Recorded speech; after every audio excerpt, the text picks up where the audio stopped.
Assalamualaikum warahmatullahi wabarakatuh. Sebelumnya saya ucapkan terima kasih kepada Bapak Thomas Nadiak MM selaku dosen mata kuliah Statistika Ekonomi Inferensial. Perkenalkan, nama saya Dini Sulastri. Di sini saya beserta rekan saya, Beta Triana, Kartini Dilawati, Lisnawati Saipudin, dan Nita Azhara akan memaparkan pengaruh kemampuan kerja terhadap kepribadian karyawan di perusahaan XYZ tahun 2022. Dapat dilihat pada tabel di atas, kami mengambil data variabel sebanyak 50 data. Berikutnya ada analisis linier sederhana. Regresi dibedakan menjadi dua, yaitu regresi linier sederhana dan regresi linier berganda. Di sini yang akan dibahas yaitu regresi linier sederhana. Jadi, regresi sederhana apabila variabel X hanya mempengaruhi variabel Y saja atau hanya ada dua variabel. Model persamaan regresi linier sederhana yaitu Y sama dengan A ditambah BX. Analisis regresi linier sederhana atau simple linear regression digunakan untuk mengukur besarnya pengaruh satu variabel independen variabel X terhadap variabel dependen variabel Y. Variabel independen Y sama dengan kepribadian, variabel dependen X sama dengan kemampuan kerja. Menentukan hipotesis. H0. Tidak ada pengaruh kemampuan kerja X terhadap kepribadian karyawan. H1. Ada pengaruh kemampuan kerja X terhadap kepribadian karyawan. 1. Metode enter. Menjelaskan tentang variabel yang dimasukkan serta metode yang digunakan dalam analisis regresi linier sederhana.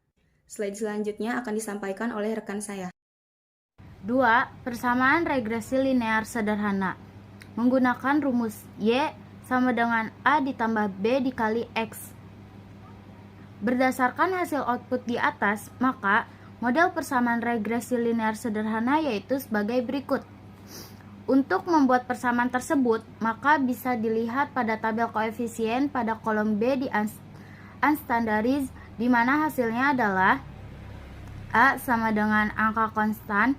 Dalam penelitian ini, koefisien konstan sebesar 2,879 dengan nilai positif. Ini dapat diartikan bahwa harga penjualan variabel Y akan bernilai apabila variabel 2,879 jumlah penjualan variabel X bernilai konstan atau 0. B sama dengan angka koefisien regresi jumlah penjualan pada unstandardized koefisien. Dalam penelitian ini, variabel harga penjualan memiliki koefisien regresi sebesar 0,199. Nilai koefisien regresi positif menunjukkan bahwa jika setiap kenaikan satuan variabel harga penjualan, maka jumlah penjualan akan menaik sebesar 0,199. 3. Uji hipotesis pada analisis regresi linear sederhana. HO sama dengan tidak ada pengaruh hasil penjualan terhadap jumlah penjualan. HA sama dengan ada pengaruh hasil penjualan terhadap jumlah penjualan. Uji hipotesis atau uji pengaruh berfungsi untuk mengetahui apakah koefisien regresi tersebut signifikan atau tidak. Variabel X berpengaruh terhadap variabel Y, maka uji hipotesis dilakukan menggunakan dua cara. Cara pertama, membandingkan nilai sig atau p-value dengan alfa 0,5. Di sini hasil dari sig adalah 0,276. Kriteria keputusan uji hipotesis nilai sig, yaitu berpengaruh jika nilai signifikan atau sig lebih kecil daripada alfa 0,05. Dan tidak berpengaruh jika nilai signifikan atau sig lebih besar daripada alfa 0,05. Maka nilai signifikan tidak berpengaruh karena nilai signifikan sama dengan 0,276 lebih besar daripada nilai alfa yang 0,05. Cara kedua adalah membandingkan nilai T hitung dengan T tabel. Di sini hasil dari T hitung yaitu 1,101. Kriteria keputusan uji hipotesis atau uji T berpengaruh jika nilai T hitung lebih besar dari T tabel. Dan tidak berpengaruh jika nilai T hitung lebih kecil daripada T tabel. Maka nilai T hitung tidak berpengaruh karena nilai T hitung 1,101 lebih kecil daripada T tabel 2,011. Untuk slide selanjutnya yang akan disampaikan oleh saya sendiri, Nita Zahra. Yang keempat, analisis koefisien korelasi. Analisis koefisien korelasi bertujuan untuk mengetahui korelasi atau hubungan besar dan arah antara variabel independen dengan variabel dependen. Dalam analisis korelasi ada dua aspek yang diukur, yaitu hasil dan kesimpulan korelasi berdasarkan nilai R sama dengan 0,157 dihasilkan arah positif ada di antara 0 sampai dengan 0,5. Karena nilai R 0,157, maka korelasi bersifat korelasi positif lemah. 2. Arah korelasi atau hubungan yang bersifat positif. Yang kelima, analisis koefisien determinasi. Untuk mengetahui besarnya pengaruh variabel independen, variabel X terhadap variabel independen, variabel Y, dalam analisis regresi linear sederhana dapat dinilai pada nilai R square, R kuadrat yang terdapat pada tabel model summary. Hasil dan kesimpulan dari hasil output di atas dapat diketahui bahwa nilai R kuadrat sebesar 0,025, artinya pengaruh kemampuan kerja variabel X terhadap kepribadian karyawan variabel Y sebesar 0,25%, sedangkan sisanya sebesar 99,75%. Kepribadian karyawan yang dipengaruhi oleh variabel lain yang tidak diteliti. Analisis regresi berganda. Analisis regresi berganda apabila terdapat lebih dari satu variabel bebas atau variabel terikat, maka disebut regresi linear berganda.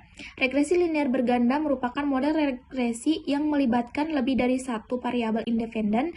Analisis regresi linear berganda dilakukan untuk mengetahui arah dan seberapa besar pengaruh variabel independen terhadap variabel dependen.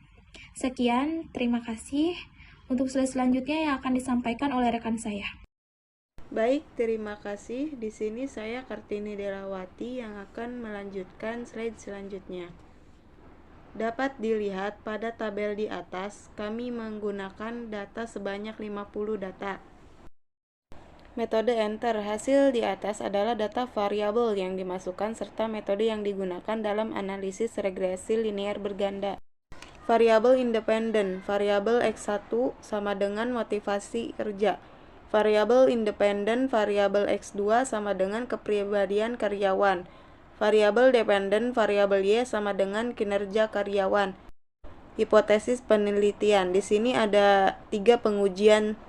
Yang pertama pengujian parsial X1 terhadap Y, yang kedua pengujian parsial X2 terhadap Y, yang ketiga ada pengujian simultan X1 dan X2 terhadap Y.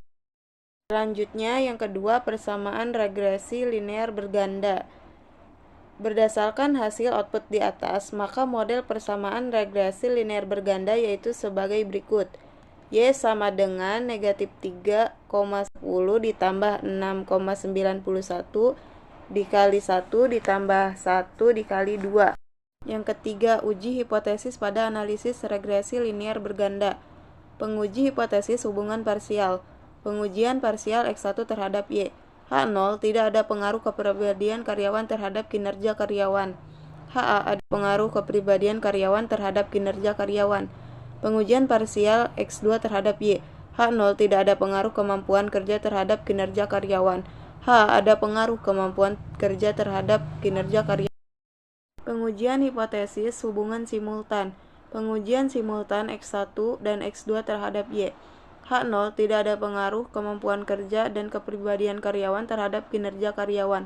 H ada pengaruh kemampuan kerja dan kepribadian karyawan terhadap jumlah kinerja karyawan. Terima kasih. Untuk slide selanjutnya akan dibacakan oleh rekan saya. Baik, terima kasih banyak. Sebelumnya perkenalkan, nama saya Beta Triana. Pada slide selanjutnya di sini ada membandingkan lesi p-value dengan alpha 0,5. Sebelumnya kita bisa melihat pada gambar di atas sudah ada output dari SPSS-nya. Jadi, kriteria keputusan uji hipotesis Lessig pada uji hipotesis regresi linear berganda pada data kemampuan kerja yaitu tidak berpengaruh karena nilai sigma sebesar 4,115 lebih besar dari nilai alfa 0,05. Sedangkan hasil hipotesis pada data kepribadian karyawan yaitu tidak berpengaruh juga karena nilai sigma sebesar 0,574 lebih besar dari nilai alfa 0,05. Selanjutnya di sini kita akan membandingkan nilai F hitung FH dengan F tabel FA. Kriteria keputusan uji hipotesis atau uji F karena nilai F hitung yaitu 5,50 lebih besar dari nilai F tabel 3,20 maka nilai uji F tidak berpengaruh. Lanjut, yang kedua kita membandingkan nilai sig p-value dengan alfa 0,5. Kriteria keputusan uji hipotesis nilai sig karena nilai sig p-value yaitu 0,000 lebih kecil dari nilai alfa 0,05 maka nilai sig berpengaruh. Kita bisa melihat output SSS dari nilai F hitung dan dari nilai p-value-nya. Selanjutnya kita akan membandingkan nilai T hitung TH dengan T tabel TA.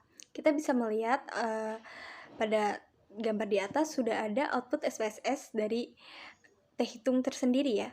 Kriteria keputusan uji hipotesis atau uji T pada uji hipotesis regresi linear berganda pada data kemampuan kerja tidak berpengaruh karena nilai T hitungnya sebesar 0,564 lebih kecil dari nilai T tabelnya 2,011. Sedangkan hasil hipotesis pada data kepribadian karyawan juga tidak berpengaruh karena nilai T hitung 1,036 lebih kecil dari nilai T tabel 2,011. Untuk mencari T tabel banyaknya variabel dengan cara banyaknya variabel atau N dikurang 2 lalu kita cari pada T tabel yang sudah ada. Selanjutnya pada slide selanjutnya itu ada analisis koefisien korelasi.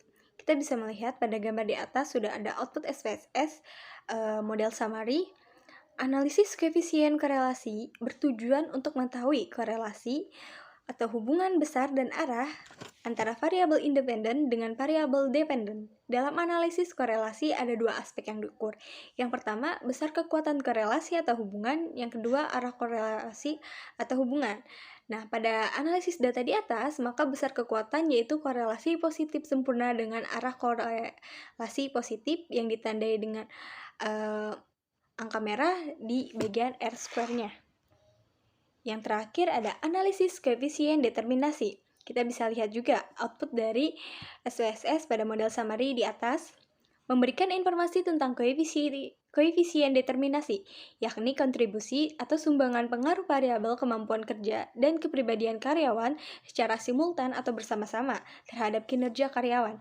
Dapat dilihat pada nilai R² atau R2 yang terdapat pada tabel model summary di atas. Jadi hasil dan kesimpulannya adalah dari hasil output di atas diketahui bahwa nilai R2 sebesar 1000 atau 1,00 artinya kontribusi kemampuan kerja variabel X1 dan kepribadian karyawan variabel X2 terhadap kinerja karyawan sebesar 0,0%, sedangkan 100% kinerja karyawan dipengaruhi oleh variabel yang lainnya. Jadi cukup sekian dari kelompok kami. Kurang lebihnya mohon maaf, karena itu kritik dan saran yang bangun sangat diperlukan agar menjadi catatan kami yang lebih baik lagi ke depannya. Saya ucapkan terima kasih.